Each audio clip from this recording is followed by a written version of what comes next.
কাহা এদিন তো সালমান শাহ একটা গান গাইছিল, অনেকে ভালো লাগছে। এখন আরেকটা গান গায়ে শোনাও তো আমাদেরকে। ধন্যবাদ। গাও। সেদিনের গানটা আসলে অনেক মানুষে শুনছে, অনেক মানুষের লাইক কমেন্টও করছে, দেখছি শেয়ার অনেকে করছে যে ভালো লাগছে। ঠিক আছে, সালমান শাহ আমাদের সিলেটের গর্ব। আসলে সালমান শাহ গান গাইতে অনেক ভালো লাগে। ঠিক আছে, আমি একটা গান গাইব।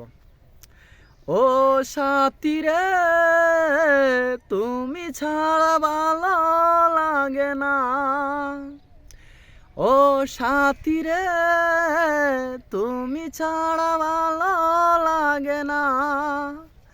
তুমি যে আমারি, শুধু যে আমারি, চিরদিন আমার থাকো না। ও সাথী রে, তুমি ছাড়া ভালো লাগে না। ও সাথী রে, তুমি ছাড়া ভালো লাগে না।